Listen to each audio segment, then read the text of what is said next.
Oh, no. It's the evil Boasberg as well. Jerome Too Late Powell has done it again.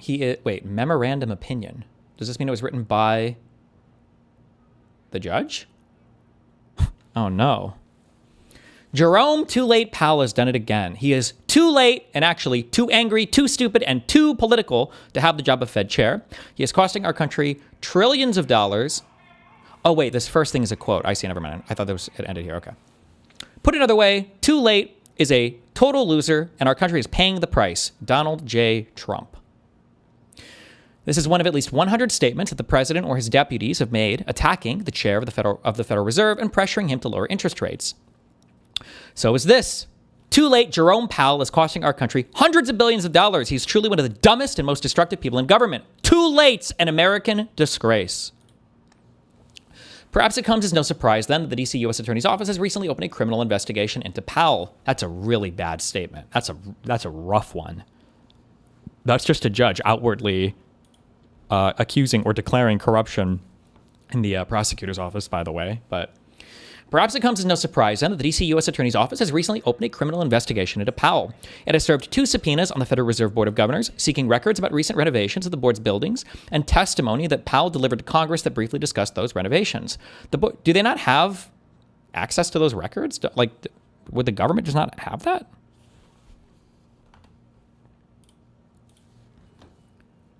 The board has now responded with a motion to quash, contending that the subpoenas are merely part of the game plan to pressure Powell to bend to the president's wishes or to get rid of him.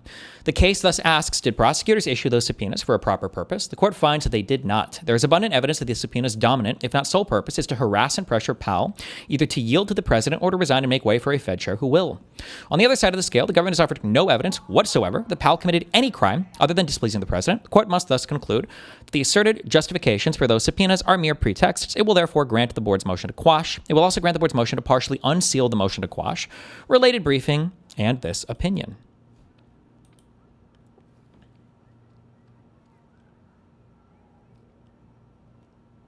A mountain of evidence suggests that the dominant purpose is to harass Powell to pressure him to lower rates.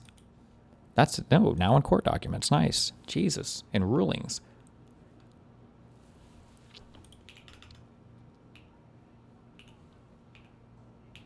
Apparently on a Fox News show, one of the larger Fox News hosts spoke about this. Hi, everybody. Oh, wait, I'm just kidding. I'm sorry. Jean Pirro is not a Fox News host in a Fox News TV show anymore. She is I think she's a U.S. prosecutor now, right? What is her position? Hold on. She is the U.S. Attorney for the District of Columbia in D.C., which I think is a big boy. That's a big boy district, right? Like a lot of important cases run through there, I think.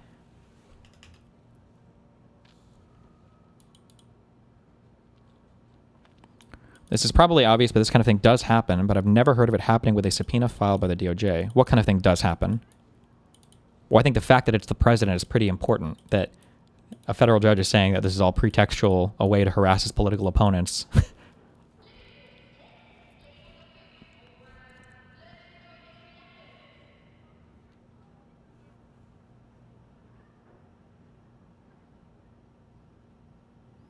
Oh, Kona_, sure. That makes sense, I guess.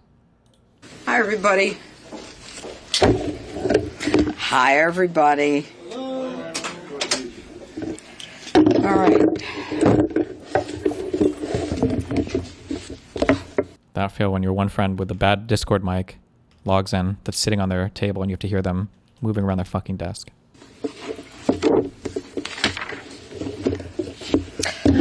So, I'm here to speak about the decision that has been rendered in the case involving the Board of Governors of the Federal Reserve System. Uh-oh. Now, the American public is fed up with public monies that seem to go into a black hole, especially in D.C., where no one is held accountable. One of the age-old tools that all prosecutors have to investigate any crime, including cost overruns, is a grand jury subpoena. Today, however, in Washington, an activist judge has taken that tool away from us. By inserting himself and preventing the grand jury from even obtaining, let alone hearing evidence, he has neutered the grand jury's ability to investigate crime. Okay, I already know where she's going with this.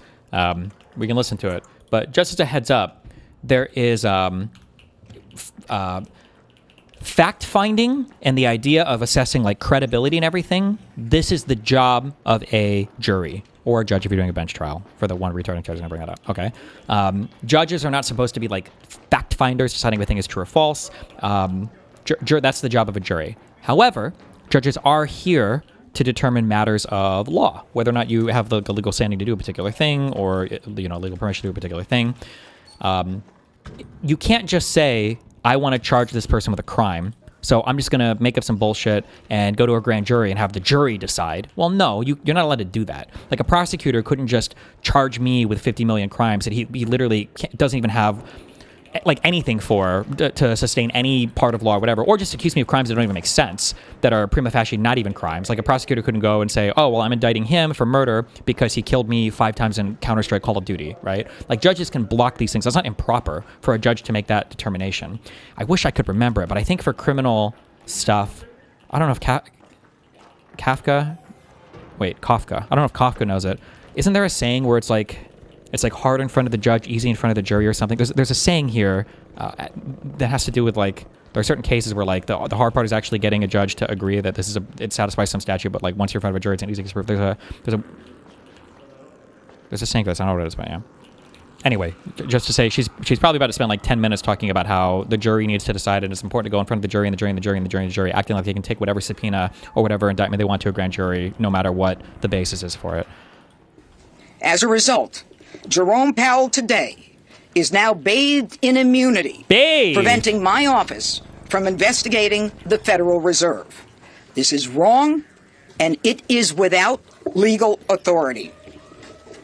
In June of 2025, Jerome Powell testified before the Senate Banking Committee, making, quote, questionable statements that did not comport with publicly available documents, and that was regarding the atrocious cost overrun of more than $1 billion. I didn't say million, I said billion, in renovations to his headquarters. This from the man who says that he is the steward of our public funds. Yeah, right. In November, the United States Attorney's Office began an inquiry. Prosecutors from my office gathered information for months before we served 2 grand jury subpoenas. On December 19th, we sent an email to the Federal Reserve to have a conversation, a meeting, or even a phone call to discuss our concerns. There was no response. Who joined? What do you want? Hey, it's me, Kafka. Hey, just real quick. I was never really a prosecutor, so I didn't deal with grand juries all that much. Mm-hmm. But something else to note is that, like, and I think you've talked about this, but grand juries, you're only trying to really get to probable cause, right? Yeah. Because you're trying to get indictment. So when a prosecutor is presenting in front of a grand jury, your evidentiary standards are like very way low, fucking lower. Yeah. Like it's to the point where like you can just bring shit in that you know you couldn't get in at trial, or just stuff without foundation.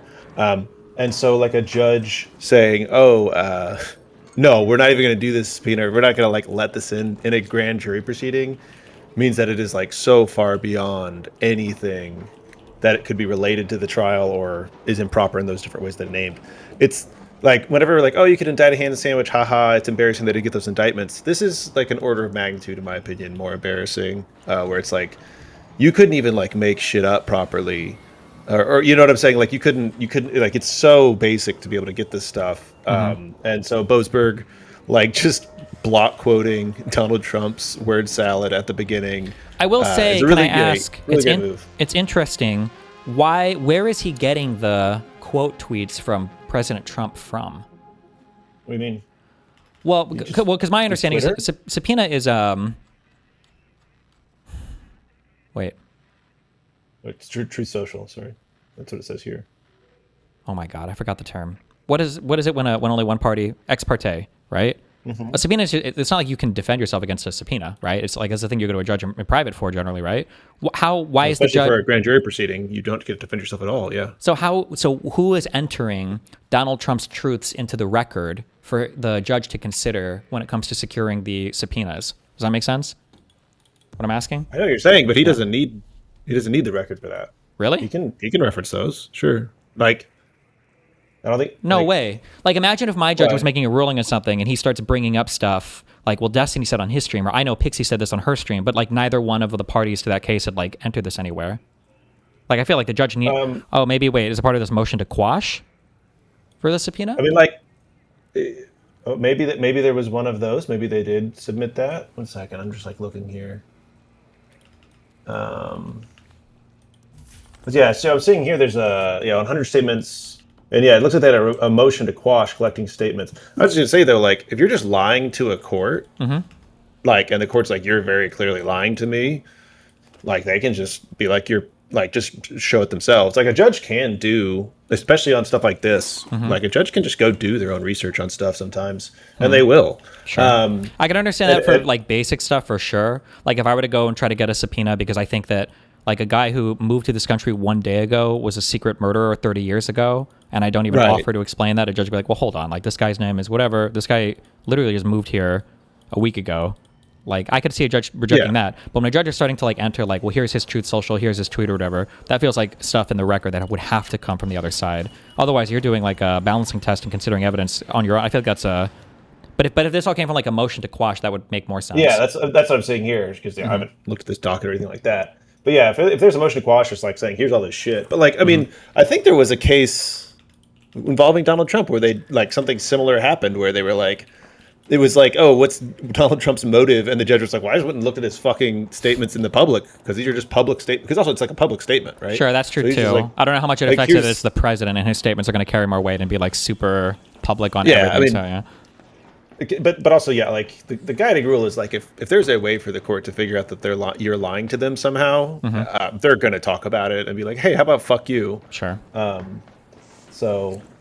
I mean, I was just going to say, like, this being the way that this is getting quashed is like, it's not just like, haha, we won this motion. It's like, this is like embarrassing shit. And that's what I meant before, where it's like, I've seen subpoenas subpoenas for this kind of thing get quashed in other ways, like not for grand jury. So it's like, oh, the subpoena didn't go through for whatever reason. It's like, no, this is like next, like, of a different caliber. That's all.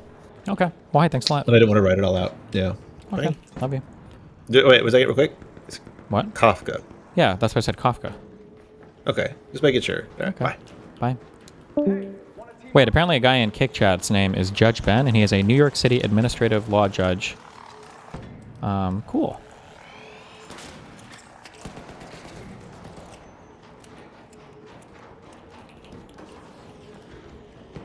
Hence the handle. Swear to God, Queens County ADA, then New York State Assistant Attorney General, over 10 years. Oh, shit. I feel like the legal community is really tight-knit in New York City, at least. Fuck, I wish I could remember his name. I just talked to a guy a while ago. I want to say his name was like Alexi, who was a criminal defense attorney, and he knew a lot of the same people in New York City that I know for like lawyer shit. It feels like you guys all know each other, but I guess maybe a lot of you work in the same offices or something. But yeah, I'm not gonna full on dox or reveal a guy, but I don't know why. It's not like, I'm sure there are multiple criminal defense attorneys with that anyway. On December 29th, we sent an email to have a conversation, a meeting, or even a phone call to discuss our concerns. Again, we were ignored. We, in fact, asked to meet the first week in January. We were ignored. It was at that point that 2 grand jury subpoenas were issued to the Federal Reserve, not even to Jerome Powell. Right. On December 29th, we sent an email to have a conversation, a meeting. November, the United States Attorney's Office began an inquiry. Prosecutors from my office gathered information from months before we served 2 grand jury subpoenas. On December 19th, we sent an email to the Federal Reserve to have a conversation, a meeting, or even a phone call to discuss our concerns. There was no response. On December 29th, we sent an email to have a conversation, a meeting, or even a phone call to discuss our concerns. Again, we were ignored. GTG, we met at the Bronx. Oh, when I did that one Penguin event. Cool. We, in fact, asked to meet the first week in January. We were ignored.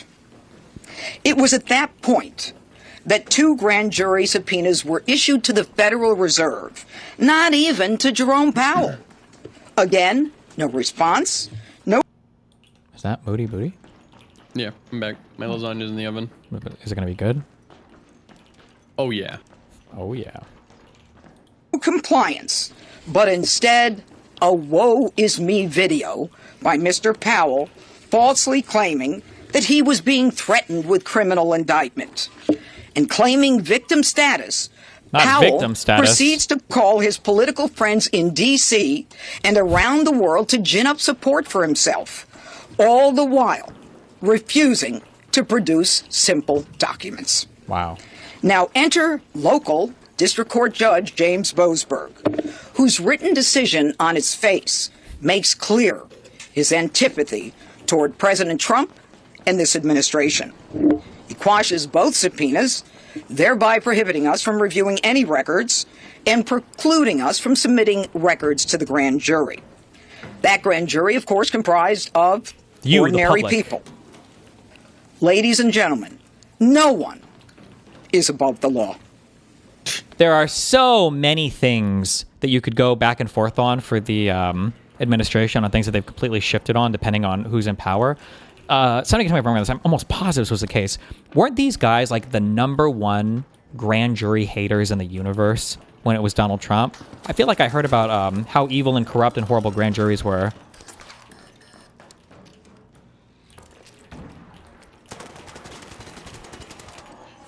Not very nice, dude. All the fucking time. But now that it's Donald Trump, now the grand jury is like the voice of the people. Same thing with the popular vote as well, right? Popular vote doesn't mean anything. But for the first time, a judge is ruling that a grand jury subpoena, on its face legal in all regards, can be ignored because a judge thinks the subject is beyond reproach. This is a decision that is untethered to the law. It creates chaos where any defendant who wishes to evade an investigation, guilty or not, can allege I'm a victim, I'm being targeted, and therefore you cannot investigate me. And if you find the right judge, he'll buy it. Wow. This is the antithesis of American justice. Exonerating anyone without any records, without an investigation or question, is not how our criminal justice system works. This judge has put himself at the entrance door to the grand jury, slamming that door shut, irrespective of the legal process, and thus preventing the grand jury from doing the work that it does. So what is the law? What is the law? According to the United States... What the fuck is the point of this? Like, what are you hoping to accomplish? That, like, Boasberg is going to hear your impassioned plea here and change his mind? Or that, like, good citizens are going to swarm the court and throw him out? Or... States Supreme Court, the highest court in the land, certainly higher than the... I'm asking, like, that's a rhetorical question, right? They're doing this because they need to drum up support in the public to try to explain why they can't even get fucking subpoenas or whatever, right? That's what they're doing. But I'm just saying that, like, what are you... like, it's very improper. What they're doing is very bad. That's what I'm saying. Like, the idea that you didn't get a ruling that you like from the judge, so you're going to go piss and shit and moan publicly, is just kind of... It's kind of wild. Kind of wacky. Court that Boasberg is on, a grand jury, every grand jury, has broad discretion to, quote, investigate merely on suspicion that the law is being violated, merely on suspicion the law is being violated, or because it wants assurance The law is not being violated. In fact, the court says a grand jury may act on tips and rumors. Right here are the cases and the citations from the highest court in the land. And yet this judge is shockingly requiring the government to show something akin to probable cause, and those are his words, probable cause, in order to justify the issuance of a grand jury subpoena.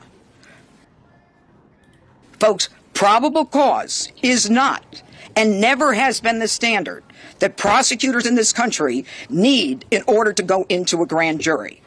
This is not and has never been the law of the land. And so this decision today by Judge Boasberg runs directly afoul of our highest court's admonition that courts and judges must not and cannot saddle grand juries with mini trials and preliminary showings that impede a prosecutor's investigation and thus frustrate the public's interest in the fair and expeditious administration of justice. No one, folks, is above the law. And this outrageous decision will be appealed by the United States Department of Justice. All the way to the Supreme Court. I'm not here to talk about 6 members of Congress. I'm here to talk about the fact that the grand jury has a job. They look at evidence. They decide whether they want to indict. If they don't indict, so be it. And if you want to know what the judge thinks, go ask him. Next question. Can I get your reaction to statements from Senator? Notice how she said nothing at all of the substance of anything. Everything is like this. Hassan is like this. Trump is like this. Every single person now is like this. Nothing about the substance, just random personal attacks and appeals to their fucking little bubble audience. It's so cringe and boring. Oh my God. Like, what do you think you brought to Boasberg that you had a right to bring to him, that you thought was compelling to bring to him, instead of just quoting vaguely from standards of evidence or accusing him of Jerome Powell, of calling up his DC buddies and victimizing? Like, it's so much like personal crybaby attacks and everything. Tom Tillis, you know, has been blocking and vowed to continue blocking. You know, honestly, I don't know and I don't care, and I'll tell you why. I am in a legal lane.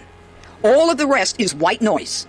I don't care what they say. Fucking Fox News host, fucking DC prosecutor. It's so cringe and crazy, dude. I have a job. I have the ability to go into a grand jury. There are questions that the American public and people in D.C. are entitled to know where $1 billion has gone. And that's my focus. But he is asking for an assurance that the investigation into Powell has ended it. Are you willing to concede? Did you hear what I just said? I just said that this decision will be appealed by the United States Department of Justice. That's the answer to your question. We're looking at 1001, and we're also looking at a statute having to do with fraud, but it's up to the grand jury to make that. Like, yeah, what? Like, explain that. What is the crime? You want to know where some money has gone that on a government project that is running over budget? Like, what is the crime?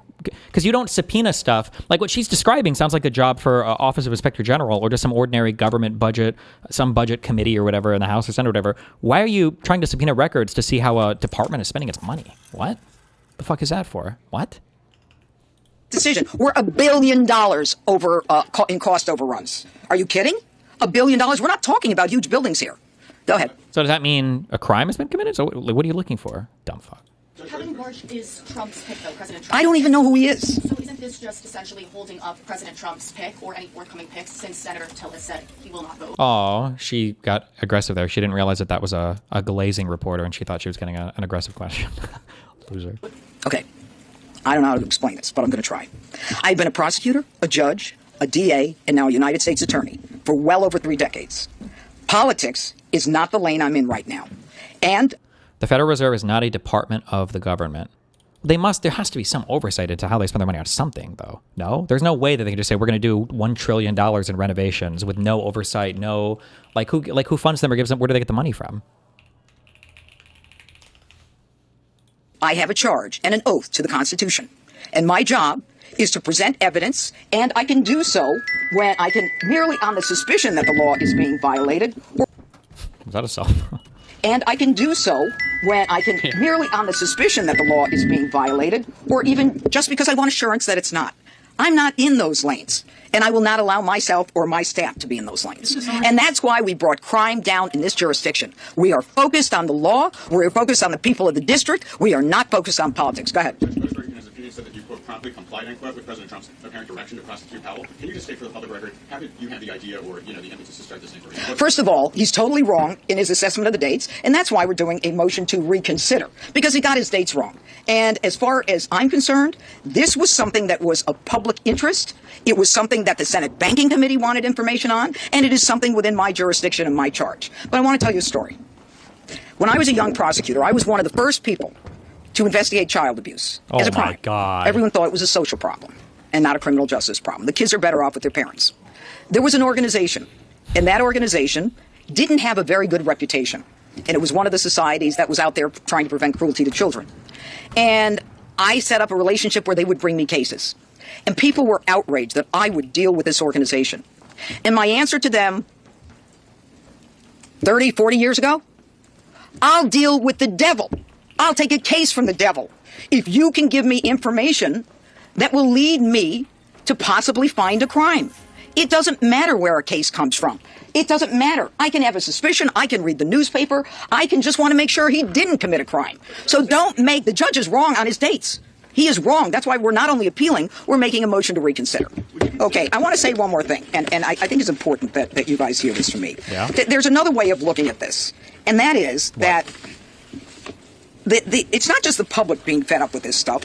It's the fact that what we've got are grand jurors who are supposed to hear this, and they haven't been able to hear any of this because someone has decided that they're Mute not your phones, guys. entitled to hear this. Can you take this? Thanks. Hello? This process has been This is the level of arbitrarily respect this administration undermined deserves, by an though. activist judge. We No, have it's her a process. We have been asking Or for whoever's phone was up information there. about a matter that has raised questions in many people's minds. Senate banking, the public, the papers, it doesn't matter. So give me the information so I can assess it. Give me the information so the grand jury, comprised of regular Americans, can say, there's nothing. Like, that's our standard of how we start investigations now. The papers. Somebody brought it up in a Fox News article, and now you're going to go subpoena people for investigating shit to find, like, my God. Here, and I'll accept it the way I accept other cases. Okay? Whatever it is, we'll abide by it. What we don't accept is a judge standing in front of the door of a grand jury blocking our access, a role that has never been envisioned, a role that will now be used by other defense attorneys around the country who's going to come in with a client and say, oh, my client is being targeted, don't you dare go in the grand jury. A judge says, yes, the guy's bathed and washed in immunity, and you can't go after him. Oh, my The God. process should have been allowed to run its course, and it wasn't. Also, wait, what do you mean go after him? Was this about Powell, or was this about the Federal Reserve?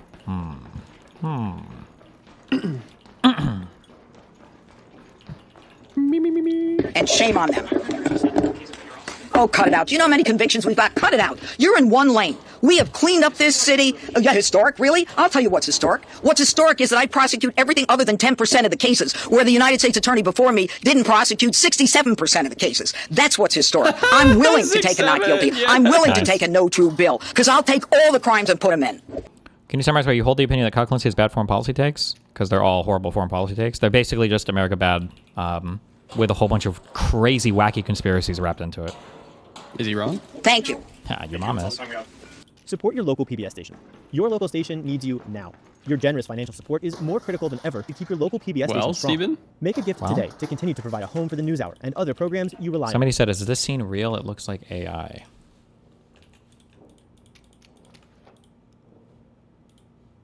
Michael J. Jordan. Oh. I thought this whole ending wait, you saw Sinners, right? Yes. I feel like the whole ending segment was stupid. Like, did you like the whole where he like goes to ambush and kill all the Nazi people, whatever, or the KKK people? Like, Wait, Sinners? yeah, Sinners is the one with the vampires, right? yep. Okay, yeah. But they had Now to I- have I know like what you're talking about. like Yep, a yep. black man in the racist South kills all the KKK Yeah, people. It just felt how super. they all live or whatever. Yeah. Wait, how they all live? It's the black guy, you see him at the end in like the bar with like the guy who plays the fucking the jazz now. You know what I'm talking about? Yeah. Or is that like around then when you're talking about in the movie? No. Okay, I don't know what you're talking about. You're a then. retard. I don't remember this part. What about Django Unchained? What? That's not even remotely similar. The whole plot and movie about Django Unchained is.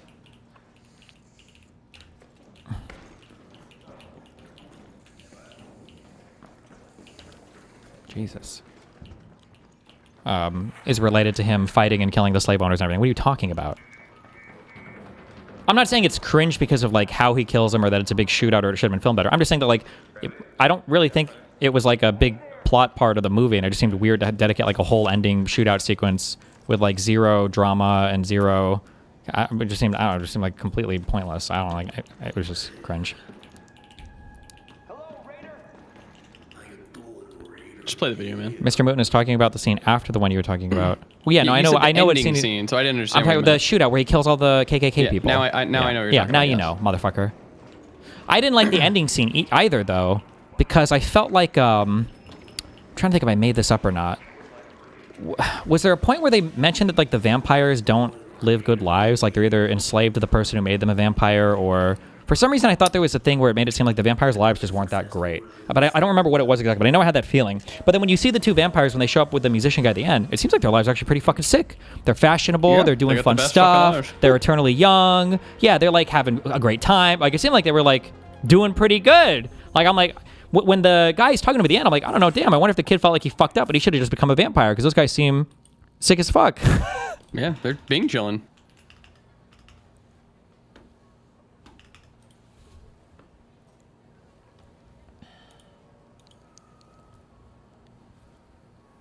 I met with the Crown Prince of Iran in exile. This is Zelensky. We discussed the detailed situation in Iran, as well as the American operation against terrorist regime. Blah, blah, blah. Okay, good job. Trump. Maggot Hagerman, just another sleazebag writer for the failing New York Times, insists on writing false stories about me, even though she fully knows and understands that the exact opposite of anything she says is usually the truth. In any event, I'm thinking of adding Maggot and some of her associates into my Florida-based lawsuit against the Times, which, very happily, seems to be proceeding nicely. Thank you for your attention to this matter. President Donald J. Trump. Jesus Christ. Holy shit. He mad. Can this be a solution? The fucking worms, bro. The worms.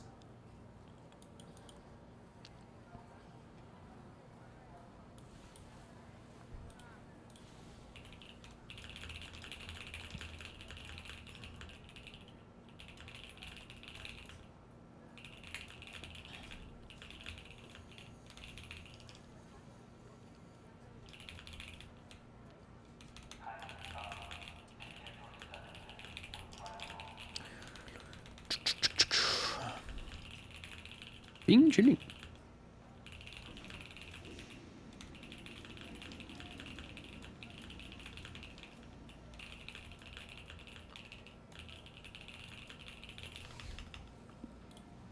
Okay. Wait. Okay, two more video things left. We have an Asmon Slopper. I like Sinners though. I thought it was a good was movie, a I guess, yeah. 15 Good years, movie. I just thought some of it was a Just little like weird. that part, yeah. 15 years out from Iraq, eat my balls. Eat my. Do you even have your balls remaining, or did a fucking IED explode them Uh-oh. for you, dumbass? Shut the fuck up talking about Islam. Uh-oh. You are an infinitely bigger terrorist than Slop's not any gonna like random this one. Muslim ever could be. Do we want to look at the terrorist attacks that have happened in Europe and America? Do we want to? We don't want to take that to the bank, do we? We don't want to look that. We don't want to look this up. I mean, we'll just take his word for it. Take his word for it. If that's so true, you're right. Okay. Dumbass. Shut your bitch ass up. Yeah. Go enjoy your fucking PTSD, asshole. Fuck you. Didn't didn't she get I banned for think the she got PTSD? fucked for that. Yeah. It was the PTSD comment. Was it for 30 days or was it for 2 weeks? She did get banned for 30 days at one point. I don't know which time it was. Wasn't that for the TwitchCon thing? I thought it was for the veterans thing. That one blew up quite a Why bit. would you say this? Shut the fuck up. If you go to Iraq and you Yeah. learn that lesson, you realize that was wrong, you're welcome here. You come back from Iraq and Yeah. you fucking talk about how this was actually awesome and I fucking hate Islam. Then fuck you. You didn't learn anything. You're goddamn cattle. Well, what do you mean? Wait, you didn't learn anything. Wait a second. So he was supposed to go to Iraq to learn about Islam? I thought he was supposed to go to Iraq to try to, like, do whatever the military's mission was there. Like, I'm pretty sure Iraq isn't like a high school, right? This is what I don't like about Hassan's like little fucking lefty protection that he has on Twitch, is Hassan gets mogged by Asmongold in every fucking conversation, and Asmongold is fucking retarded. It's so annoying. But because Hassan is so committed to the fucking bit of being a retard, like Asmongold can defeat him even though he's actually a retard. It's just so fucking annoying to watch this. Right? I mean, I don't think so. I fucking hope not. Like, what are we doing here? You're sending other people like you to be in a similar fucking predicament to yourself. Whatever, bitch. I'll start fucking live streaming on YouTube tomorrow. Suck my dick. No, you're getting clipped. I feel like that at the end. I mean, that makes to be me fair, think that he knew that he fucked up. I don't think so. I think it feels like he thinks he's like letting his nuts hang. I don't know if he's happy or upset right now about like where he's at. Like he's had a couple of big interviews recently, but he's also kind of like getting bogged down a bit by a lot of different sources of hate. And then I think a couple of rejections recently. So I don't know how he's feeling. Like he staked a lot on that Newsom stuff. And I don't know if maybe that's not going to pull through for him. So Doesn't seem like that's going well. He's just letting his nuts hang, trying to be a big dog. But I couldn't imagine he feels so safe. I hate how safe these people feel. For as long as I was told that I'm like always pushing the line or whatever, and then my ultimate ban is because I say some fucking crazy trans people on Twitter are inbred. That's like my perma ban. Like I'm banned harder than fucking child porn consumers on fucking Twitch. And then for Hassan to be like, I will say this shit, and if I get perma banned, I don't care. I'll go stream somewhere. Like, damn, that's like a fearless individual. Holy shit. This is a pretty bad. It's a bad clip. It is like Joe Walsh calls him out for taking Rokana. I understand. I don't know why you guys are so surprised about the Rokana stuff. Rokana's always kind of like on his own little crazy shit. Like he has been forever. Like Rokana's always kind of like an islander dude. He's not quite as bad as like Tulsi Gabbard. I don't even know if I would say he's bad, but Rokana's always kind of been out on his own thing. Yeah, but I feel like a lot of people don't realize that or aren't aware of that.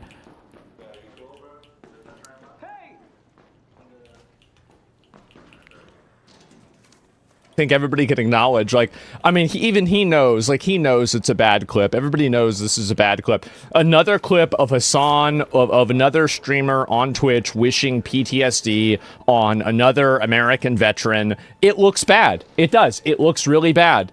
I don't know what else to say. As though they give a shit about veterans. Uh-huh. The same people like Asmongold who fucking... So it is all about me, as usual. Okay, so yeah, I care about veterans. Of course I care about veterans. That's why I don't want to have our money go to Somalians, is so it can go to veterans. Yeah, exactly. Oh my God. That's the whole point. Simple. Yeah, I'm glad we're putting these things together, finally.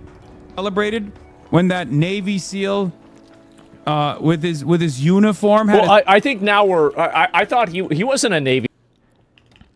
What was Rokana doing bad? I thought he was fine until he started setting up Hassan today. I don't know if I would necessarily say Rokana is bad, but he's kind of off on an island doing his own thing sometimes. I wish I could remember what exactly I'm thinking of this. But I know that like if there's ever like a crazy weird bill that has like 3 senators supporting it or something, I feel like it's always Rokana. I don't know if it's mainly like tech related or what. And I think there have been times, I don't know if he's done anything where I'm like, oh, he's like a Tulsi Gabbard, RFK Jr. level of like Russian spy out bad. But he's just kind of like his own thing. Yeah, he does buy into the populist stuff quite a bit. I don't know how abnormal that is, though, for all senators and congressmen that are from left-leaning areas or whatever. SEAL, number one, he was a Marine, I'm pretty sure. And so, like, but you see, like, Navy SEAL is, like, I think this is, like, an elite unit of, like, of, like, the Navy. So he's, like, trying to dial it up, right? And so it's like, okay, now we're trying to get, like, the maximum amount of, like, moral high ground here, right? I mean, that's very clearly what we're trying to do. It's so obvious. his fucking arm broken. He got his arm broken. Yeah, he did. Rip Bozo shouldn't have done it. Really? That's what we're doing? Yeah. If Twitch can apply this fucking double standard when one veteran is getting their fucking arm broken by an American congressperson for opposing America waging Israel's wars, when Twitch doesn't fucking ban Asmongold for laughing at that and saying... Why would they ban me for that? I mean, I wasn't wanting his arm to get broken because he's a veteran. I wanted his arm to get broken because he was resisting arrest, fighting, interrupting a... what do you call it? Interrupting an event. Like, you can't have, like, listen, inside of, maybe Hassan doesn't know this, right? But inside of a civilized Western society, you can't have a bunch of people that are in the crowd of an event that just, whenever they hear something that makes them mad, they just get up out of their chair and start yelling. Like, you can't have that happen. I don't know if he knows this or not. I mean, I know, like, you know, he was in the U.S., was born in the U.S., he didn't grow up in the U.S. Maybe he might not have picked up on this. Because Asmongold just fucking mogs him. Yeah, but it's because Asmongold can be more honest about things, whereas Hassan, yeah, like I said, Hassan is like committed to the most retarded bit possible. And so, yeah, it's just never, they're not even funny. It's just fucking, I hate all this. I can't believe this is my Twitch politics now. Surely you have other people to go set on fire. Thing you went to school here is like in school here we learn that like you don't just whenever you're mad at the teacher you don't just get up and start yelling, right? You don't do that. So it's not how it works. So I didn't want him to get his arm broken because he was a veteran, and the difference obviously with this and that is that Hassan is now comparing that to him wanting a veteran to get PTSD for the fact that they are a veteran, right? What is this Karen stuff? And me for this shit? Fuck this platform. I will never fucking come back here. Jesus. Why? Like, what? Okay. Y'all are a bunch of dumb fucking bitches too for being like, oh, you're gonna get clipped. He's so mad. Well, you did. I mean, to be fair, they were right. I mean, just so we're keeping score here, they were right. He did get clipped. That's what we're watching right now. Dumb motherfucker doesn't even realize his own lived experiences should have taught him a very valuable lesson. Maybe they did. Ever think of that? I could see him getting banned for this. I mean, maybe not, right? And I also think that if he does get banned, he's not going to leave Twitch. If he goes to YouTube and then his YouTube streams start declining and his influence goes down, then he's going to probably come back to Twitch because that's what he cares about. He cares about having influence, and he'll always make the decision that's in the best interest of that. I think so. I guess we'll find out, right? I mean, we'll find out if he gets banned. But, you know, probability that Hassan gets like a 7-day ban or a 3-day ban for this, and then, you know, afterwards he, you know, like a fucking... You know, like he comes back to Twitch. I think the probability is going to 100%. Maybe we can do a Polymarket event on it, right? It's like, will Hassan come back to Twitch, right? I think it's so obvious it will happen. When did he make those comments? Was it today or was it yesterday? It should have been yesterday because we got clips today.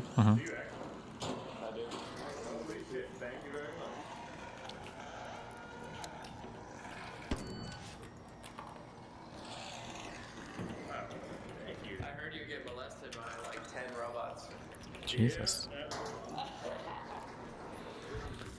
All right, last meme. What's this lady have to say? A pretty easy one. Now I'm gonna go now into the war in Iran and the United States war in Iran. And I've talked a lot about the war powers and the fact they belong in Congress. I think I did a whole thing on that on Tuesday. So I won't go into it in great detail now because I want to go into some other aspects of that. And the first thing I want to call your attention to, and before I get into the economics of it or anything, is have you noticed how many leaks are coming out of the White House and out of the military? That's important. So yesterday, I think I've lost track of days, you know, the Pentagon had officially said that there were, I think it was 14, I don't remember how many now, American service people who had been injured in the attack on Kuwait and another attack as well. And there was a leak to a reporter saying, no, the number's actually closer to 150. That's a big deal. That was a military person going to a reporter and saying they're lying to you. And that's a sign that there is real disquiet about what's happening in this particular war. And then the Pentagon had to come out and say, oh, the number's actually 140 and they were hurt worse than we thought and so on. But that leak was significant. And here's another one that you may not have noticed. And by the way, it's always worth watching leaks, not necessarily because of what the leaks say. So there's a bunch of leaks that come out of governments. The Trump administration has been really big on what we call trial balloons. That is, they will go to a source, will go to a number of outlets. And some of the outlets I watch are Axios, Politico, The Hill. Those are all places where they will go to reporters and try out an idea so that it gets out in the media and they can kind of have a sense of whether it's going to fly or not. And you could see that really dramatically over the summer, I think it was, when Barack Ravid of Axios got the early draft of what was supposed to be the United States' final offer to Ukraine to end the war. And it was just basically, it was a Russian, I can't say that, Russian wish list. And it you know, it was a lead balloon when that one went up. But so if you see those stories, that's kind of seem like, here's, you know, they're throwing something out there, and the thing to watch then is the reaction to it. The story, yes, because they're thinking about it, but do people say, oh, this is great? Or do people say, over my dead body? Because you get those kind of sort of trial balloons, and that's where I look for those. But then there are also leaks. And often what's in the leaks is less important than, it's often important too, but it's often less important than the fact things are leaking.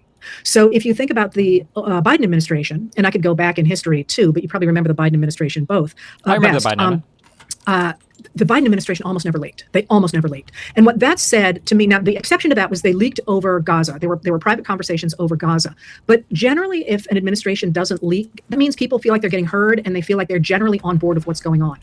This administration leaks like a sieve, first of all. And second of all, you've started to see a lot of leaks out of it. So the interesting ones, as I say, are coming out of the Defense Department or coming out of the military. And it's interesting because the people who are getting those stories are people from the legacy press. And I've said this before, the reporters who cover the Defense Department and under the Biden administration, the State Department were terrific. They were just terrific. And it used to just set my hair on fire that it appeared virtually nobody was reading what they were doing or watching the press conferences that the Biden administration had all the time, because the defense people, the reporters, were literally like, well, I read the 158-page report you had on your purchases from so-and-so and so-and-so, and it appears that you have switched $47,000 of those dollars from one company to another. And does that reflect the fact that, and you're sitting there thinking, how did you ever figure this out? But they were really, really, really good. Now, as you remember, Hegseth threw out all those really qualified defense reporters because he didn't like the stories that were coming out of the Pentagon and replaced them with his own handpicked podcasters and stuff who were basically yes men. And there was a real outcry at the time about the destruction there of the ability of the American people to know what was happening in the Defense Department. And in fact, while that is certainly true that they are not able to confront elected officials or appointed officials directly, spokespeople directly, they're getting really good stories. They clearly still have contacts that are talking to them from within the Defense Department, even though they are no longer in the press room. So that's worth looking at. And the other big leak that happened that I noticed yesterday was in the Wall Street Journal. I can't remember who wrote it, but it was a leak in which advisors in the White House, sources in the White House, told the reporter that they were telling Trump that they were really nervous about this war and they thought he needed to get out of it, but he wasn't listening to them, or they didn't dare to talk to him about it. Now that was really interesting because that's what we will officially call a CYA move, a cover your you-know-what move. That is, they're really worried about the direction this war is going, and they want somehow to have started out there saying, wasn't me. And so watch for those leaks. Again, not necessarily that you should believe what the "it wasn't me" thing said, because the leaks are always going to be self-serving, right? Remember when Kristi Noem leaked through a friend that everything she had done was because of Stephen Miller and Donald Trump? You don't have to take them as gospel, but you have to listen for where the leaks are and what are they leaking about and what is their motive for leaking. Sometimes you will have people sort of puffing themselves up or saying, I'm the only one who's the adult in this room. But if they're saying, we're giving him advice and he's not listening, that says that the people inside, at least some of them, are concerned about what's happening. All right. So that being said, you had a lot of questions about that. I'm sorry. Here's another easy question. Let me throw in here that I had forgotten about. Cabinet members, including, I believe, Attorney General Pam Bondi, have been moving to military bases. And why is that happening? And you're concerned about it. Well, Kristi Noem did the same thing. May I just point out that this is very nice public housing? That's how I'm reading it. We have had members of our society in extraordinarily vulnerable positions outside of military bases throughout our entire history. This business of moving on to the military bases is brand new under Trump 2.0, and I think it's just cheap. That's really weird. I've never heard of that happening, but I guess she said there's no precedent for it. Like high-level government officials moving onto military bases feels a little bit like a dictatorship, kind of weird, but okay. Housing, frankly, cheap, beautiful housing. And I'd love to know, by the way, remember Kristi Noem threw the commandant of the Coast Guard out and gave the woman 3 hours to move her stuff out, and Kristi Noem moved in? I'd like to know if Kristi Noem's still in there. Maybe somebody can send me that if you know where it is. Anyway, the war itself is deeply, deeply problematic for so many reasons that I'm not going to go into all of them. Although don't think for a minute that bombing of the girls' school was not a big deal, because it was a very big deal. That is one of the largest losses of civilian life in a single strike by the U.S. in decades, right? Of civilian. And it appears that they were using outdated information, which is deeply problematic and a reflection in part of the fact that in the past, because of the real determination not to cost civilian lives, Biden had set up a group to mitigate the dangers of civilians being caught by U.S. weaponry, and Trump disbanded it. Trump and Hegseth thought it was wussy, so they disbanded it. But the real issue here, and I'm not going to go into all the other pieces of it because I don't have a ton of time, but the fact I'm not going into them does not mean they're not important. It appears that Trump thought he was going to do one and done. He was going to go in there, drop a lot of bombs, grab, kill the Ayatollah that he felt he couldn't live with, who was in his late 80s, by the way, and was probably not long for this world. And he would be replaced by more moderate leaders. And this was going to make him look great. It was going to be this wonderful moment, and he was going to walk out and be able to say, I did it. I was the only president who dared to take on Iran. Well, of course, as we know, that's not how it happened for a couple of reasons. First of all, it was not just U.S. It was U.S. and Israel going into Iran. They had different goals going in, and the Israelis bombed more deeply into the personnel of the leadership than the Americans appeared to have expected. And the Americans, of course, went after infrastructure, military infrastructure. But what happened was that rather than it sort of being a one and done like Venezuela was, where Trump installed a leader that he thought would be more amenable to dealing with him, we are now in, I forget what day it is, day 12, right? Because it started on February 28th. Today's March 12th, so day 12 or day 13. And what happened, it appears, is this. Remember, Trump and his people struck Iran in June in a 12-day war that did a ton of damage in Iran, including hit the nuclear facilities there, setting them significantly back. Didn't destroy them, but it set them significantly back. You don't drop a bunker buster bomb and have people just dust off their labs and go back to work the next day. But on the heels of that, it appears, and I want to be clear here, that all I'm telling you is what I read in publicly available newspapers and magazines and blogs and so on. I am not an expert in the Middle East. I am not an expert in Iran. And crucially, that's not just, let's be really clear. When I say that, and people get frustrated because I won't talk about other people's governments. And the reason for that is that when you train to do what I do, it's not just a question of learning the language or learning the events in a country. You really have to study the culture and understand the culture. And even if I spoke those languages, and even if I had an encyclopedia next to me saying on this date this happened, those wouldn't be living, breathing understanding of the culture. And that's deeply, deeply problematic. Think about it just in our country. If you go to a religious service that, maybe the only thing is different between you and your friend is this religious service, you don't know what the different pieces of it mean, even though you kind of know it, you kind of share it, or you kind of, have read the same holy books or whatever. Imagine that times 4 million, right? Because that's the way cultures are. So I'm going to tell you what it appears happened from American literature, from the American side. It appears that after the June hit, the Iranian leaders decided that they were going to make it extraordinarily painful for the United States and its allies if Trump ever pulled something like that again. So what they did immediately, and by the way, you sort of could see this coming, what Iran really, really, really has in its back pocket is the Strait of Hormuz. And the Strait of Hormuz is the opening from the Persian Gulf basically to the rest of the world. And the trick to it, and I'm sure you've seen maps by now, the trick to it is it's only about 24 miles across, which means that when you go through it, you can see land on both sides. It's that close. You can see, it's pretty easy to see about 12 miles over the water. So you can see the land, but the channel itself, because it's quite shallow, the channel itself is only about 2 miles wide. 2 miles is not a lot of space. And these tankers are huge. All right, they're huge. Like your mom's So what Iran size. did from the beginning is they said, okay, we're going to close the Strait of Hormuz. And the trick to this is that while they are certainly able to hit that area with drones and with weaponry and put mines, which are very cheap, by the way, inside the channel, and very easy to lay. You don't need to have giant boats or anything. Fishing boats can do it at night without lights, just saying. But all they really had to do was to say they were going to do it, because every one of those tankers that goes through there carries insurance, and they're worth a lot of money. So if they can't get insurance to go through that strait, they can't go through it. Or rather, they can, but they're going to lose everything. And just again, you say you don't mind my rabbit hole, so I'm going to go down one here. This is actually how we got insurance, is because when you first started to get ocean-going ships, especially from the ocean-going coast of Europe, some guy would put, and I'm really simplifying this, but some guy would put everything he owned in a ship, and it would sail out and it would sink and he'd be done, right? What they figured out in a coffee shop in London was that if you sort of just had a piece of 10 ships or 20 ships, and you all you all insured that ship together, that if one went down, you could all survive, and then another one would return your money by going out and coming back, and you making a profit on it. So we got this system of underwriting, literally underwriting, because they put their names underneath each other on the contracts. This is underwriting insurance. And do you know what company that was that did that? State Farm. Lloyd's of London. That's where Lloyd's of London came from. And Lloyd's is still the underwriter for all insurance around the world, ultimately. It's not just one company, it's a whole bunch of companies that came together under Lloyd's. Anyway, those ships are really expensive. And if you can't get insurance to go through there, aside from the fear of loss of life and pollution and all that, they're not going to go through. And by the way, Lloyd's also insures our airplanes, and it insures our spaceships. It basically does all the big stuff. So when Lloyd's gets into trouble, everybody else gets into trouble. All right. So they said, we're going to close the Straits of Hormuz, and we're going to hit you when you do. And we're going to hit all of the U.S. bases in all the countries around the area.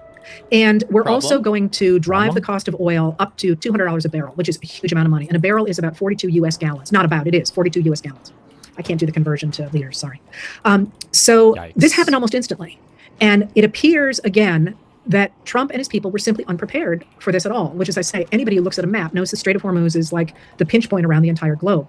Now the issue is manyfold. So a number of countries in the area are now mad at Iran because Iran's been hitting them, and Iran said, okay, we're not going to keep hitting those facilities any longer so long as you don't fire at us, but they have been hitting oil storage facilities in Oman and Bahrain, for example, because they're hoping to drive the price of oil up. At the same time, Israel is now hitting places in Lebanon that it says are affiliated with Hezbollah. And Hezbollah is an Iranian-backed militia. And that's really destabilizing Lebanon, which has not had a ton of press in the U.S., and it ought to have, because last I checked, there were at least 800,000. Hezbollah? Yeah, and not a militia? I mean, like, at the end of the day, there's no these sorts of, like, formal definitions, but I think most people consider whatever you would call terrorists, you'd call Hezbollah, yeah. People in Lebanon who were refugees from this bombing. So this is what this issue is widening. And at this point, Trump has apparently sent Steve Witkoff, his Middle East envoy, twice to ask the Iranians to discuss a ceasefire. And they're like, no, we're good. We're pretty good right here. I paraphrase, by the way. I don't know what we're good sounds like over there, but they're saying, no, we're going to make this hurt you so badly that you will never, ever, ever do this again. So last night, after the Iranians hit 2 oil tankers that were carrying Iraqi oil, even though they were under different flags, tankers carry different kinds of flags. That's a different story. And a very interesting one, by the way. The price, there are 2 major prices of global oil, and one is Brent crude, and Brent crude went over $100 a barrel, which is a marker that everybody looks for as in we're in trouble here. So why are we in trouble? Because the Strait of Hormuz takes the tankers that go through there, and by the way, these tankers are huge. I mean, they're huge. They're like floating islands. These tankers that go through the Strait of Hormuz carry about 20% of the world's oil. I'll give you 2. Which is a lot of our oil. And that oil is, I mean, obviously the globe is working to get off of fossil fuels, but it isn't yet. So airplanes, so trucks, so, any kind of transportation you can think of depends on that, but so do plastics. And so do, anything you can think of that is related to oil. And I'm not done yet. Lots of little widgets that are made by plastic. And also, and this is the other big kicker here, the ingredients for fertilizer. The components that go into fertilizer are isolated from petroleum products. And those do. About half the ships that go through the Strait of Hormuz carry oil. About half carry other things, including fertilizer. Look at what month it is. It's March. People are planting. They don't have fertilizer for their fields. Crop yields are going to go down. And when crop yields go down, there's less food being produced. So what we are seeing right now is this moment where, in many ways, it looks like what's happening in the Middle East is escalating. It's called the escalation trap. But also, Trump is sitting here, at least hoping he's recognizing that he's kicked a hornet's nest.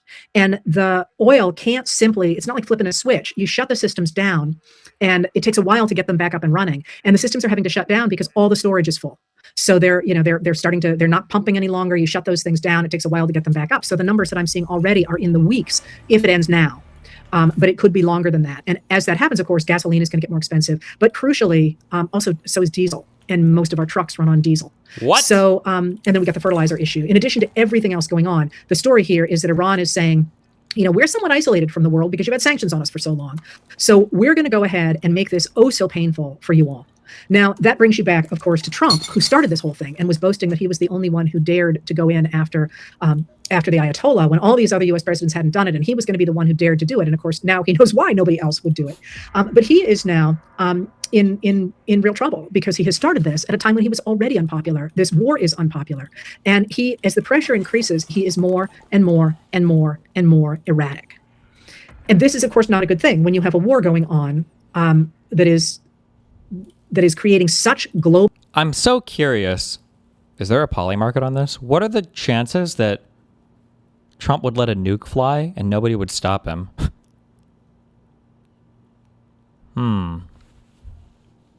What would he let it fly on?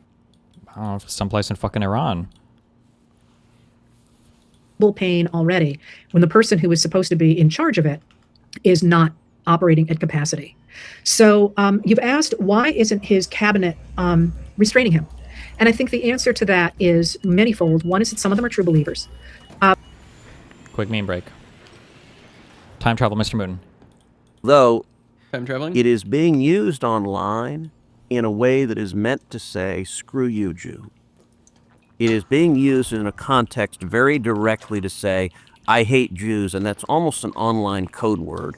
Christ is king is I hate the Jews. Is that your view, or why do you say that? Because you see the people who are saying it, and they're saying it in that context. They're saying Jews are horrible, good, like they're attacking Jews, and they end with Christ is King, to make it sound like somehow there's a biblical. Okay, I mean that is true. But I think more likely it's that they are all people I don't know if who Griper started felt that or they not, couldn't know that they couldn't be in those positions they're in without his support, and that this is what autocrats do: is they put sycophants around them, people who couldn't possibly manage their positions under a real meritocracy. And the problem for them is that once they're kicked out of that position, they're in real trouble. They're exposed politically, economically, possibly legally, and they're clinging for dear life to the presidency, because if he goes down, they all go with him. So I should kill this guy. This is obviously a huge problem. I will say the fact that there are leaks coming out, I think the reason I started with that is because I don't think you can look at this and say that this is some crazy success, even though Trump keeps coming out and saying we're in such fabulous shape. The answer is we're simply not in fabulous shape. But going forward, I know it's easy to get really discouraged. I know I've been waking up mornings and being like, I have spent my whole life warning about this. What would happen if we went down this path? And now here we are. But the answer is that we are not helpless. In fact, Trump is very weak right now. I know he's trying to look like he's strong, but now is absolutely the time to get involved. And by get involved, let me be really clear here. You can't do it all. So pick your lane. I did a saying Jesus Lord or Christ is King is anti-Semitic. There was a group of I don't remember if it was Gripers or some other like super anti-Semitic, neo-Nazi, whatever adjacent group online. They just started to put like Christ is King at the end of everything over the Israel Zog accusations. This was like last year sometime, and it was just kind of like a little cutesy dog whistle for that, basically. Saying it outside of that is not necessarily like if somebody just says Christ is King or whatever at church. It's not necessarily the same thing. But online, it was 100% a dog whistle for it. Kind of like saying like all lives matter. Like if somebody's like, oh, all lives matter, how can that possibly be racist or bad or whatever? Like you're just saying all lives matter. It's like, well, in the context of like when it was presented, it was a protest to the BLM protest, right? Interview today with Josh Cohen from Michigan about education. And something I care so deeply about, and I've really had to let people like him carry the ball on it because I just don't have the time for it. And he had all kinds of good ideas about getting involved at the local level in school boards, for example, not just to complain, but to say, here's something we could do to make this school work better. But then also to make sure that you are absolutely exercising power at your state, the level of your state legislature. Because in education anyway, it's the state legislatures that can do things like approve of the voucher system, which is a complete boondoggle that's essentially transferring wealth to a very small number of people and not educating our children. So find your lane. And then find out, you don't have to start it yourself. Find the other people who are working in that lane and trust the rest of us to take the lanes that you're not in. That being said, really pushing back against disinformation over the SAVE Act. Like I say, it's not simply about showing ID. And that. Oh, Candace pushed it really hard as well. That's true, yeah. Anybody who lies to you to get you to do something, you shouldn't pay. Okay, Moot. 2 kids. Okay, it's PvP time. Wake the fuck up. Or are you eating lasagna? See here? This motherfucker. More attention to. And the fact that people who are embracing MAGA continually simply repeat lies bothers me a lot, because again, nobody is opposed to IDs. They're opposed to the idea that the only way you can vote is to have IDs that are expensive and hard to get. Very different thing. So you can push back on the lies, but you also must make your voices heard. Every single elected official I talk to, and I talk to a lot of them, I'm doing all these interviews now, all of them say, we count the calls we get. We listen to the pushback we get. Make sure you are continuing to speak up about these issues, because we're really at a crossroads now. You need those people to understand. Make 2 kids for PvP. If we die twice with them, then fuck it. But we need to start pumping some kids. Not like that. Jesus Christ, I didn't mean like that. I want to pump kids with you, man. Okay, I want to go one more quick round to see if I can get some more purples, and then. Understand that if they're going to get reelected, they need the support of those of us who want to support democracy. Somebody asked, I'm sorry, I'm just seeing it here in my notes, about why Texas's Senator Cornyn has said he would support ending the filibuster to get the SAVE Act through. The answer to that is he is desperate for Trump's endorsement in his Senate challenge to Ken Paxton, who are both running. Ken Paxton is trying to primary him from the right. And Paxton is, the problem with primaries is that they're the most extremist voters on both sides who turn out. And it looks like Paxton is running ahead of Cornyn there. And Cornyn is desperately trying to get Trump's endorsement in that race.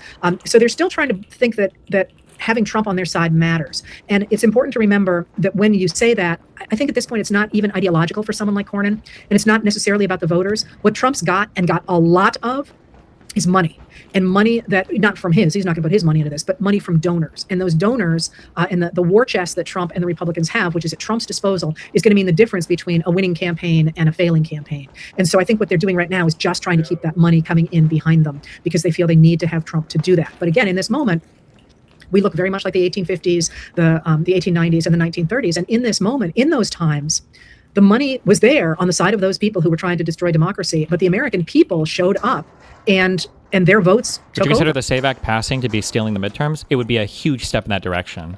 I can't think of anything that would sway me against thinking that like that SAVE Act is the most important legislative fight that can happen right now. Like indefinitely shutting down the government or something would be worth it. What do they need? Would they nuke the filibuster to actually get it? There's no way that there are enough Dems. That's the scary thing. Sure. There's no way that there's enough Dems. Bro. You got rabies? What's going on here?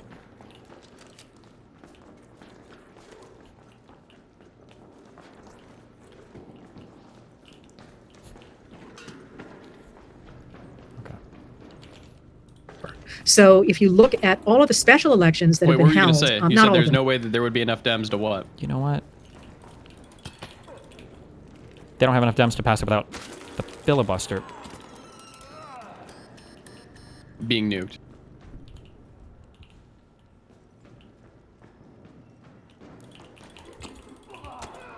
Don't shoot. Motherfucker.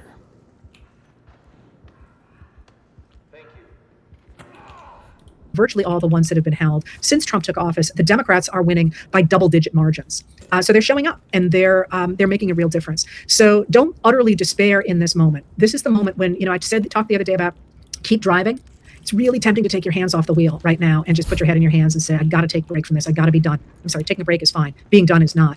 But now's the time not to stop driving, because right now, the fate of a lot of people, including the United States, hangs on what we do in this minute. And never forget how many more of us there are of the MAGAs, who are, many of whom are many, if not MAGAs, but many of Trump voters from 2024, 20% of young people and of Hispanics have turned against Trump now. And, if those numbers had held back in 2024, he would not have been elected. So we're not done yet. Keep speaking up, obviously, about the war. Do not forget that ICE is out. They were in Vermont yesterday doing their usual ICE thing. We got to keep up the pressure on that, calling attention to the deportations and the violence of the federal agents. Keep up on these concentration camps and these giant buildings they're trying to construct, which, by the way, are getting stopped by local zoning laws. So find your lane and do what you can in it. And just a shout out to the people who are out there every day in the Visibility Brigade, the Card Campaign, also the artists and the musicians who are keeping us going. And remember that there are marches coming up, a number of marches, but especially on March 28th, the newest No Kings rally. Lots of people are going to be turning out for that. Find your way to make your voice heard in whatever way you can. And that's how you change not just the country, but the world. All right. I think that more than does it, and I'm going to say goodbye to you. And Joanne and I should be back on Saturday morning. We always have fun together, and if anything else happens before that, I will hop on. But let's hope for a couple of quiet days. Thank you for being here. Good one, Moot. Hey, everybody. Boring. What? What do you mean by boring? Yeah, the fucking Republicans keep saying, she said she had her hand steady on the wheel. They keep saying that for fucking Trump. And now I have like PTSD when I hear it. Trump's hand is firmly on the wheel. Oh, like a new saying or whatever? Yeah, Pete's been saying it in every single fucking briefing. How do we have no plan for Iran existing after attacking them? I don't understand.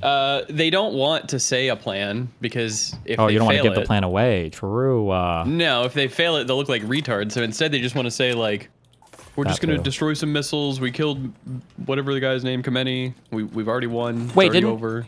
Oh, never mind. There was a subreddit post titled Trump claims absolute victory, but I think he was just talking about like how we kill a bunch of people. He didn't mean the war's actually over yet. So no, no.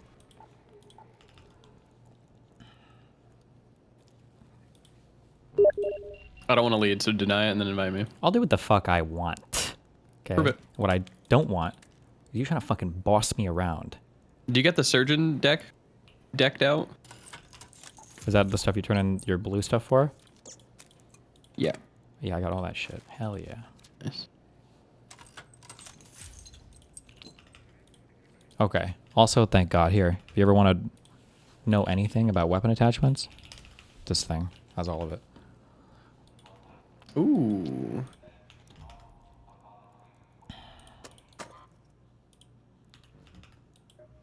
Wait, what is this saying, though? So like the best loadout for the El Toro is the blue choke, and then a medium mag 3, and then a kinetic converter. And then the second best would be like a lightweight stock and a vertical grip 3. Yeah. And the grip doesn't matter? Grip. No. So the explanation is grips are pointless to use on the El Toro. The gun just kicks up, and you have more than enough time to drag down your mouse to counter the vertical recoil for your next shot. So like it's cool. Yeah.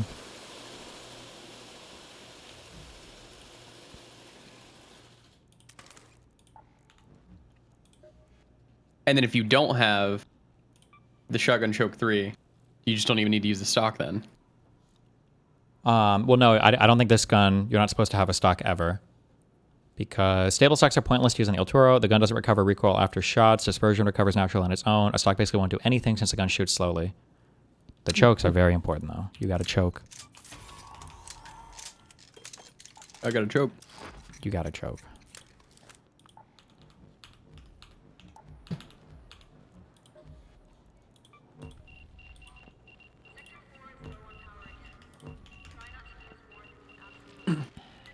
You leave tomorrow and you're gone? Yeah, for 3 days, I think. Cool. I'm going to go visit your mom. Ooh. Give big. Nathan a handshake for me, firm. Jesus. What? Nothing. What? Firm handshakes like the doc did.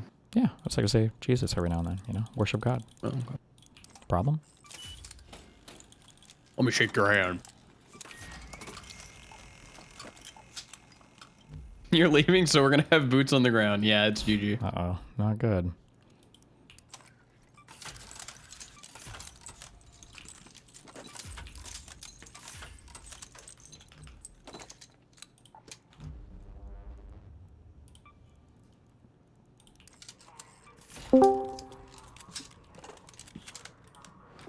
Hi, what's up? Yo, do you want to join for trios?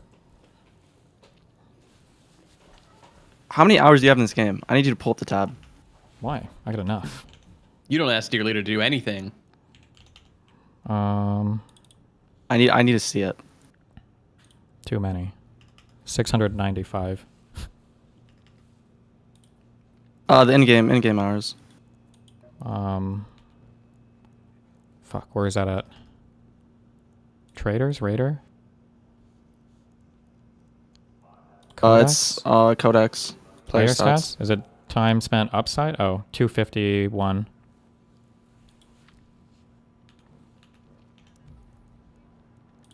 Okay, you don't have that much more than me. You have like 20 more hours than me. Okay.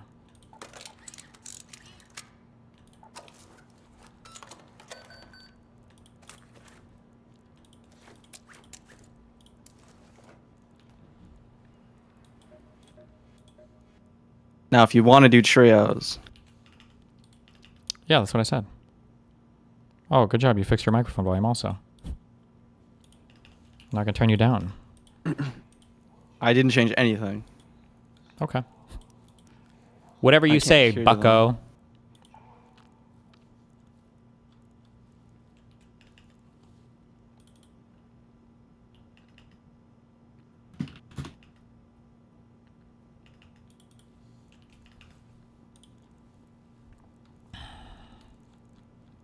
Wait, did you already eat your lasagna, or is it in the oven now? It's out of the oven now, and I'm waiting for it to cool. Oh shit. Okay.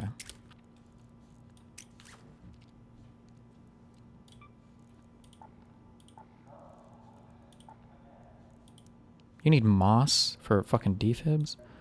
Mm-hmm. Ooh. Based. Spy him. By your mom.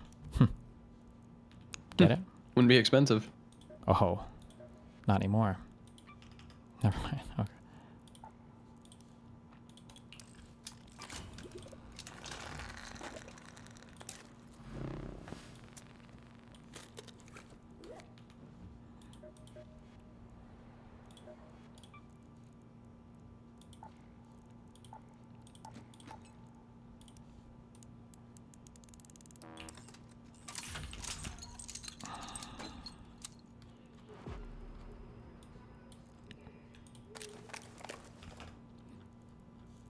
All right. Where the hell's Dying Mind? Get him in here.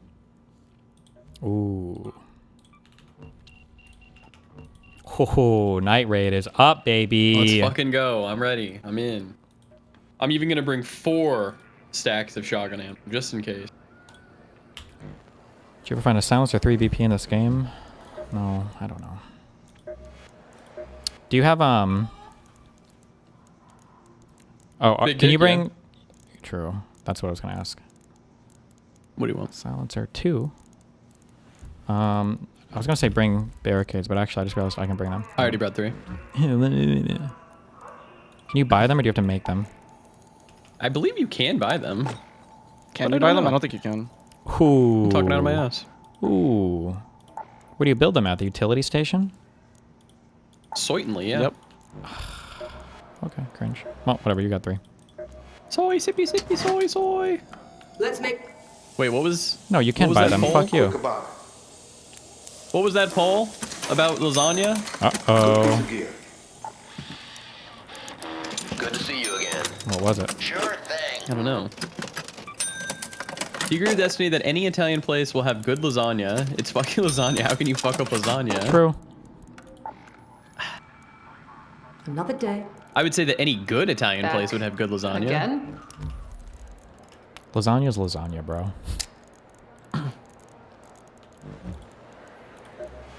Oh shit, you guys are ready. Alright. Oh wait, barricades. Oh, don't need that.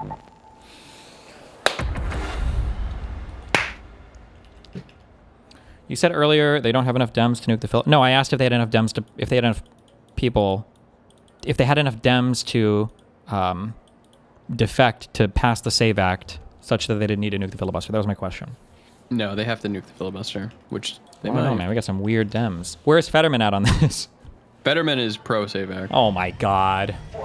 Why I don't even know why I asked that. Oh, that's obvious. I don't know why I asked that. Yeah. That was stupid. My He bad. literally got brain damage. What do you True. want me to say? True. Like, he's literally fucking brain damage.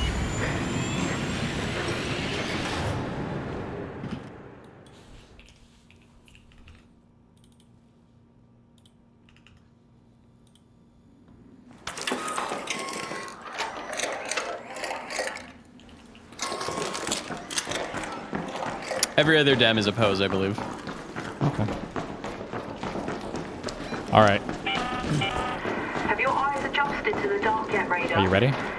Oh, I know where we're going. Hold on. BP? So, my suppliers say that Ark is twice as vigilant after Don't fuck this up for us, Dying Mind. Yeah. Where is he? Oh. Taking forever to load? Okay. Like mine, like mine.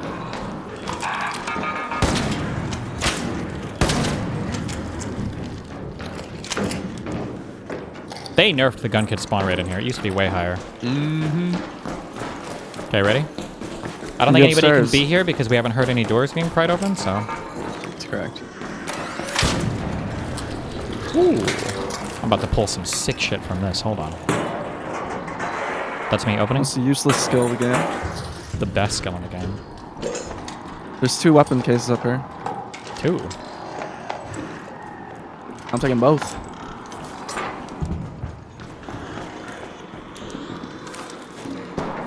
Was that you getting shot at? By the thing? On the bridge? Nope. Yeah, I'm getting fucked by this arc.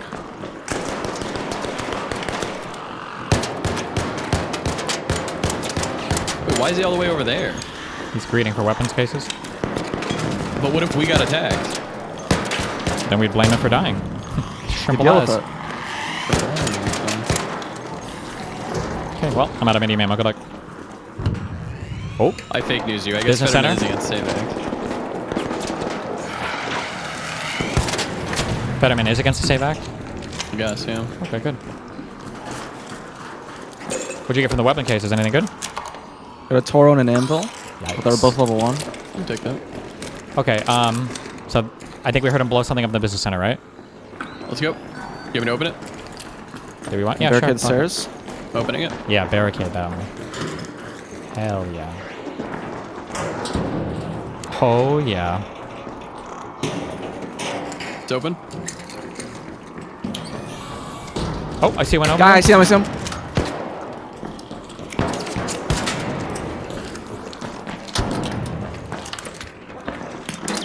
What?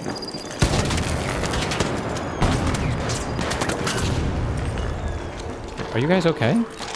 Yeah. Yeah.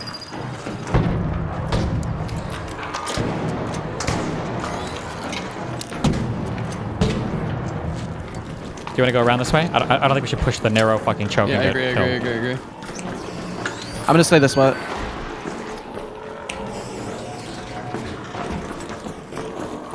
Good luck.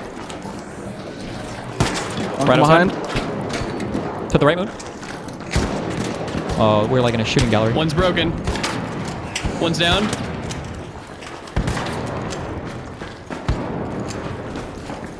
He's running. Yeah, I see him going that way. Mood, I'm coming to help you with your guy. He's trying to... I don't know where my guy is. I got him. You guys good? Got the other. Got the other. Easy. Killing.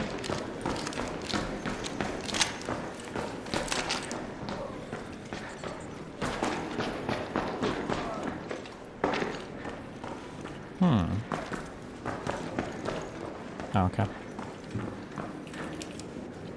Senator 1. Nice. There's a guy on me. Well, I hear guys below me. Run back up to us. Don't die. I'm looting. Very in cultural archives, 100%. This is a free loadout? Yep, they were freebies. That pisses me off. 100% they're down in cultural? I feel like I heard some here, yeah. Oh, now you feel like maybe you I'm heard just them. hearing things. Hold on. I've got a shitty Steve, dropping you a barricade? Why? I got 3. I don't want another. Oh. Hold on, Tempest BP. I think I'm hearing things. Oh, well, nice. Waste of our time. And now we lost our lobby advantage. We gotta go back. Yep, let's go back. Are you guys looting the robots for the shield rechargers? I need to be. Probably should. Somebody is. Okay. Actually, I don't need to be. I bought like 70. Yeah, you don't. Well, give me some. I'll have them on me. Opening. Oh shit. Coming back. Both barricades up. Yeah, seems fine. I hear people though. Do you? Where? Is that you? There you? Yeah, look, this drone is aggro on someone. Down there. Maybe they went through Metro.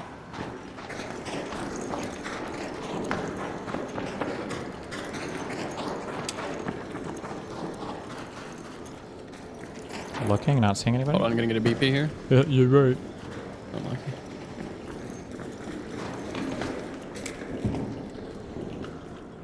Do you need a firefly burner? Nope.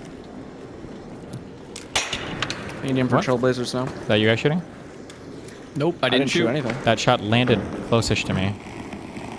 Or at least it flew by me. Unless he was shooting maybe down from... Wait, what? That's lure grenade. Yeah, where the fuck is... Oh, somebody just went down.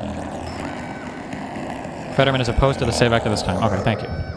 Mr. Wynn was just fucking slandering the good senator. I hear somebody jumping. Someone vault something. Yeah.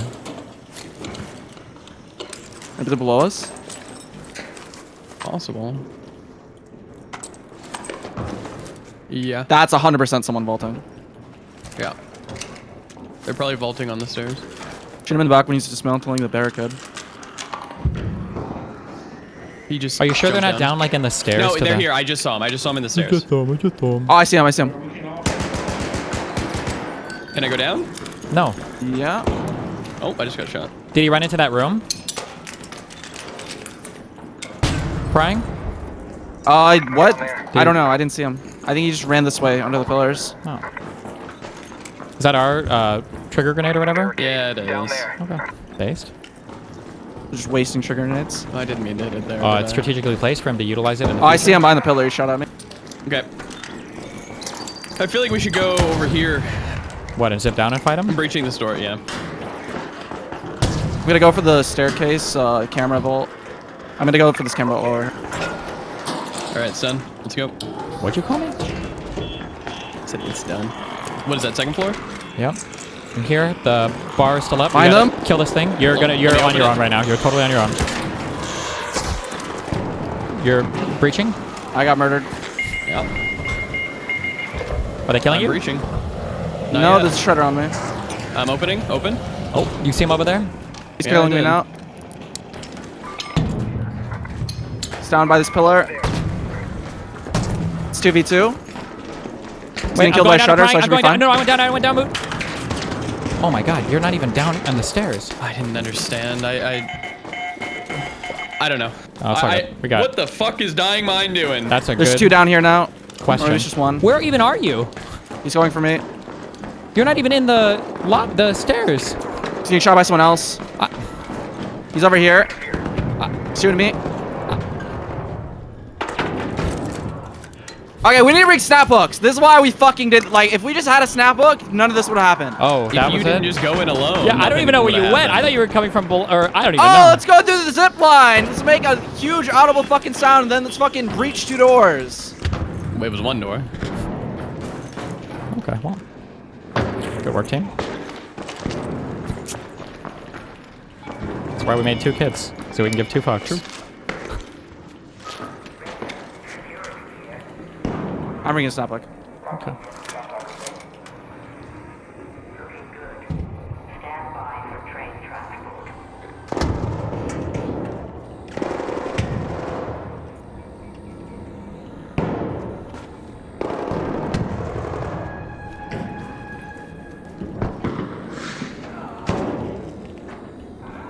Did he just jump down? That's not aggro on me.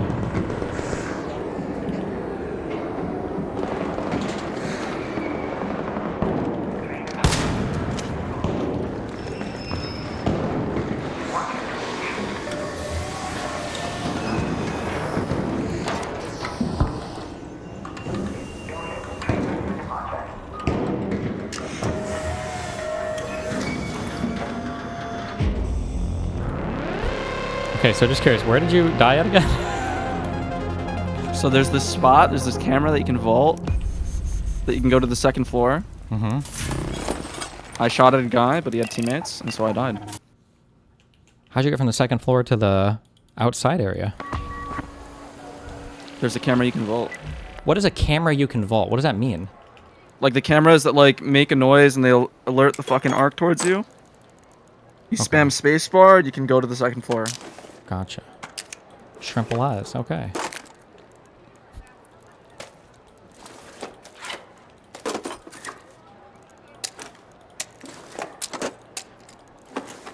Triple as you trolled us. Something happened there. That's all right. I don't get how Moot died, but you didn't die. Like, did you like ditch him? Because I was gonna run down to pick you up because I assumed you were like in the stairs area. I didn't know you were like all the way out in the fucking lobby, so I thought we could just run down and pick you up. And then I said I'm going down, but I think I communicated that poorly. And then and then you were not even close to anywhere, so then I ran back up. And how many people were shooting at you? Were there 3 people up there or 2? There were just 2 people in there. Okay, I might have been able to kill them. Yeah, when you said I was going down, I thought you meant like you were done. Yeah. Got him ready up. Oh shit, my view botting service. I'm sorry. Hold on.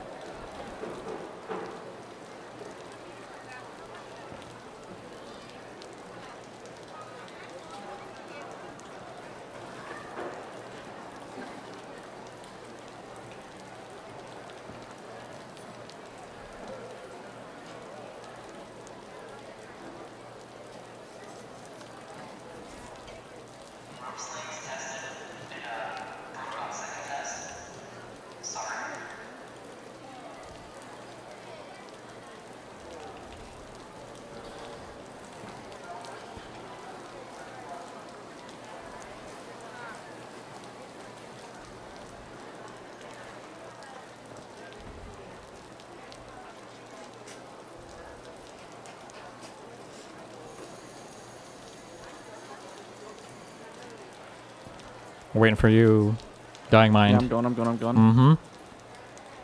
Mm-hmm. Mm-hmm.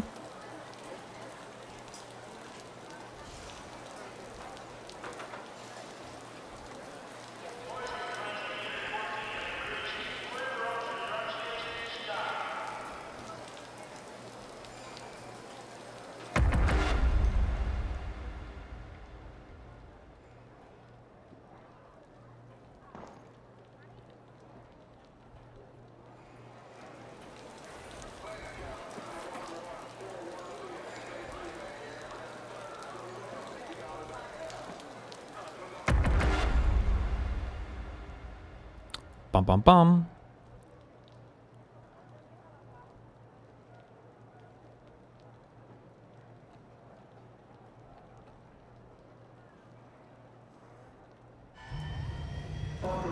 I didn't bring a snap hook. I forgot.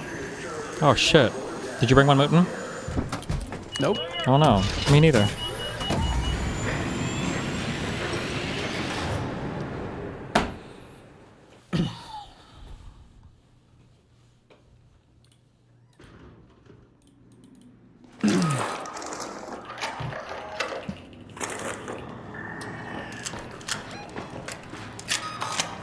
Let's go to that location.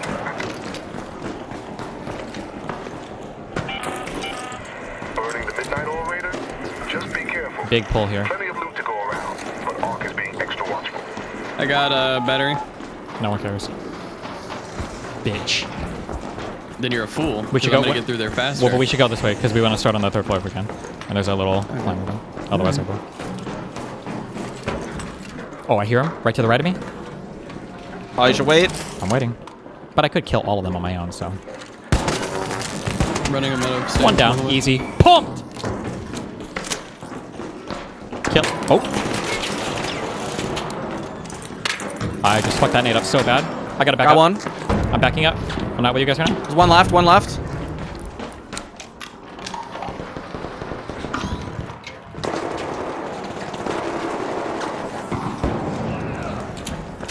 That's 2 down. We need one more. I got them all. Oh, we got them all. There. Three. Okay. Nice. Easy. 1, 2. Are you near a body? I got one. Okay. Oh, nice. Free One dead guy picks. here. Dump that raider. Over here.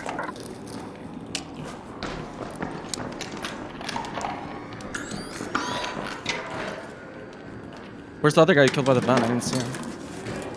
Somebody's breaching somewhere. We got all 3, I think. There's a guy on the stairs here. I think you're looting the guy I killed. Right down. I have no fucking heals. How? I brought a stack, and I got fucking lit up. Okay. Hold on. We're gonna go around to the lobby. I have Go the other way. a lure grenade if you want. I can get him out of here. Or just murder him. Well, that's super loud. Can you lure over there? And then Yeah, I'll do we'll it. crouch behind Ready? here, let him walk past, and then... Oh, there's a heal bag right here, prying. Is he going? Oh my god. He just doesn't give a fuck, I guess. No, he He doesn't. doesn't give a fuck.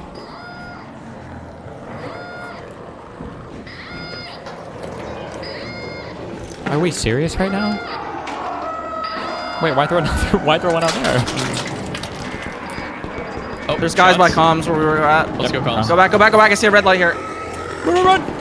Come back, come back, come back, come back, come back. Down. Move, run! We got a shredder behind us. Oh my god. Got one.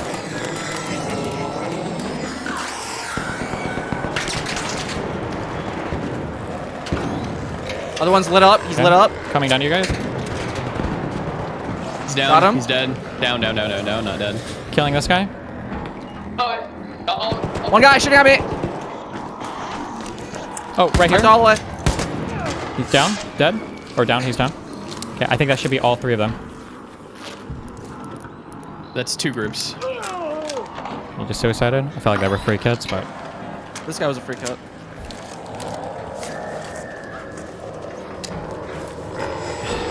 I'm killing this thing. Oh my fucking god, dude. Okay, good luck. 150 hours.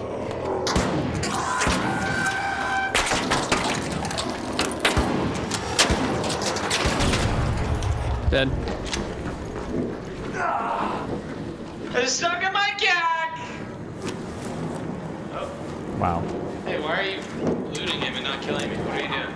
What are you doing? That's the wrong body to go. I have a Torrente for you. Oh, idiot. Why? Hello? Missed your first shot. How you missed your first shot? Why? Just to fuck with him. Just to fuck with him. Why not? You see why? That I like.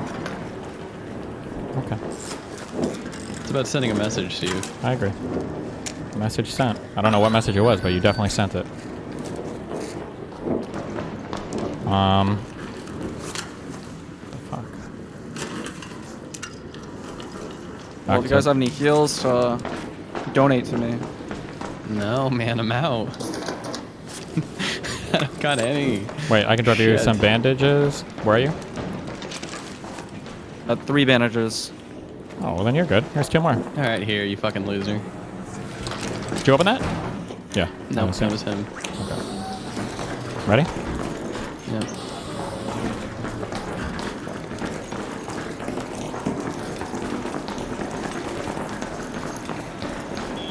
Shooting. Whoa, Jesus. Why? It's okay. You said it. No problem. People at bottom, people at bottom. Fucking through. How did you just jump down? What are we doing?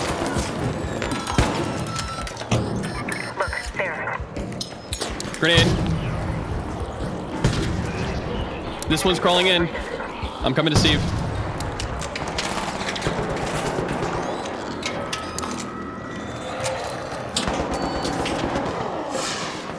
I got raped. Can you come to me?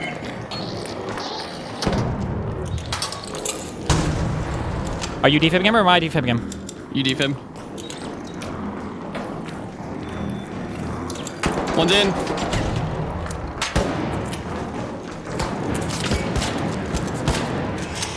One down. The fuck? 2 down.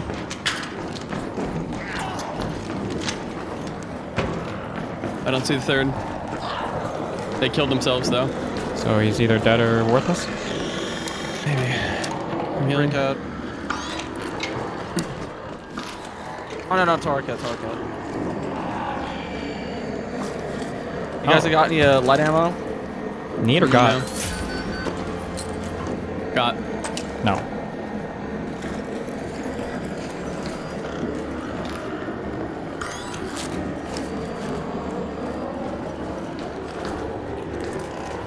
Grabbing 10 fabric here, if anybody needs. Fabric, over here.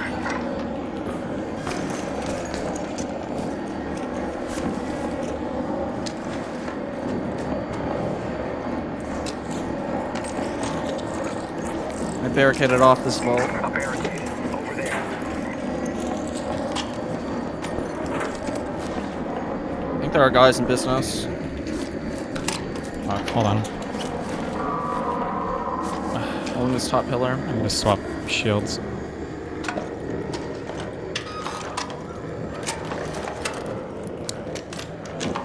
Do any of these morons have rubber? Nope. There's 100% on Nazi guys. 100% a Nazi guys? What?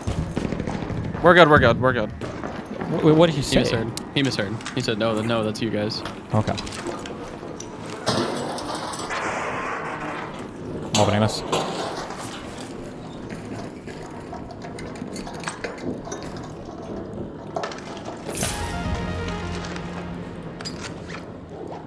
Do you need light ammo, you said, or no?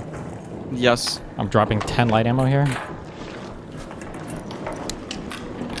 I have an extra Torrente. Does anybody want one? Nope. You sure? You can give it to me and I'll... There we go.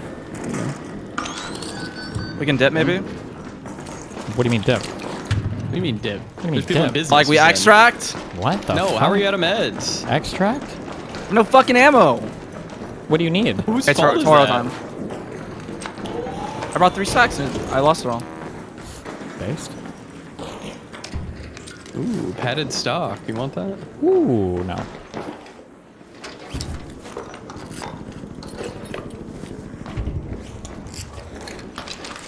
Upstairs? Yep, let's go. I got a Stellamontes medical storage key. Next time. Wait. No, it's you moving upstairs now, right? Okay. Yeah, I'm running. What do you mean next time? We can go now. Well, we don't have the inventory for it now. Trust. I got the inventory. You're not full of shit right now?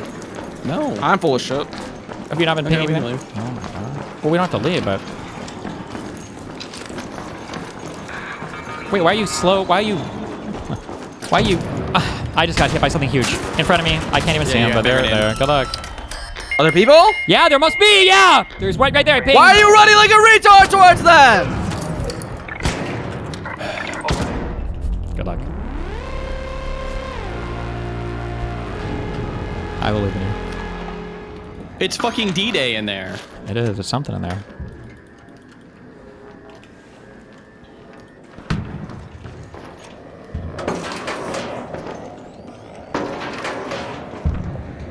Oh, now you got him.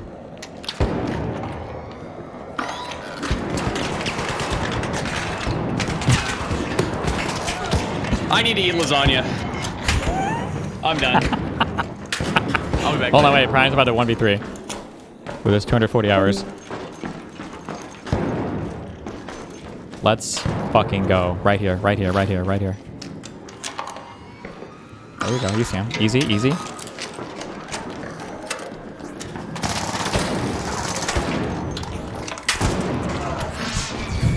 I fucking hate you. Okay. Why are you going so into business? Just fucking running straight. Well, literally, for all us three of us into are the like right fucking- there. That's the next place you go from the where we were. Was into business. But that's okay. I'm glad we had fun, and that's all that matters. Okay. All right. I love you. Be careful. Okay. All right, but dinner thing I need to go to. I love you guys. I'll be back in 3-ish days, I think. Monday or Tuesday. We can connect real quick.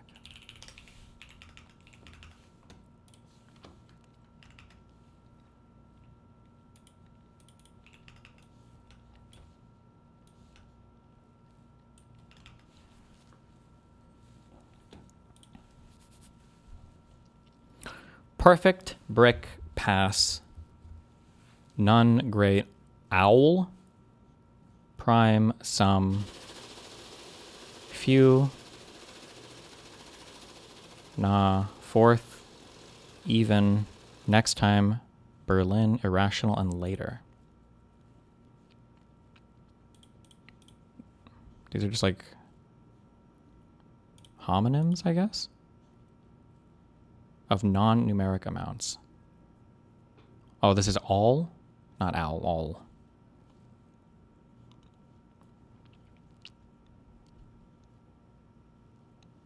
Pass, nah, next time, later.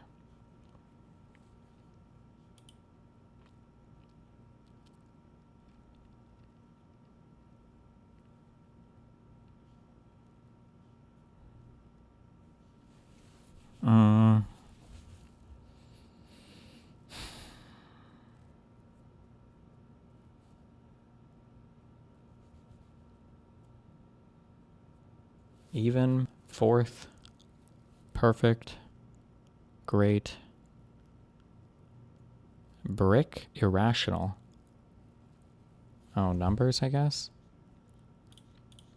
What does it go? Oh, that was the yellow one. Fuck, I mixed. All right, whatever. Wait.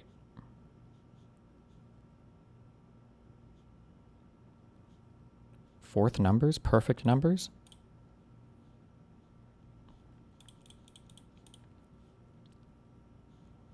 Kinds of walls. Wow. All right, have fun, be careful. Stay safe. We're going to cappuccino. Hopefully war doesn't start and hopefully we won't nuke people. Okay. I love you very much. Be careful. Wait. Quick meme. All this conversation happens where Joe Biden left us in a terrible situation, and the reason why gas prices are where they are today is because of Donald Trump's work to get them lower, because in the Biden administration they were crazy high. The gas prices we're seeing today are nothing like what we saw at the peak of the Biden administration because the president has set us up for energy dominance. And one of the lessons we all have to take away, frankly, every time we get involved in anything overseas, whether it's in the Middle East or anywhere else, the thing we got to take away from it is energy dominance and energy independence. Rely on our own people, rely on our own energy. All bigger paychecks, lower prices. Bigger paychecks. I feel like I'm looking at a Walmart ad in the back. Jesus. Well, hopefully we don't nuke anybody. I love you.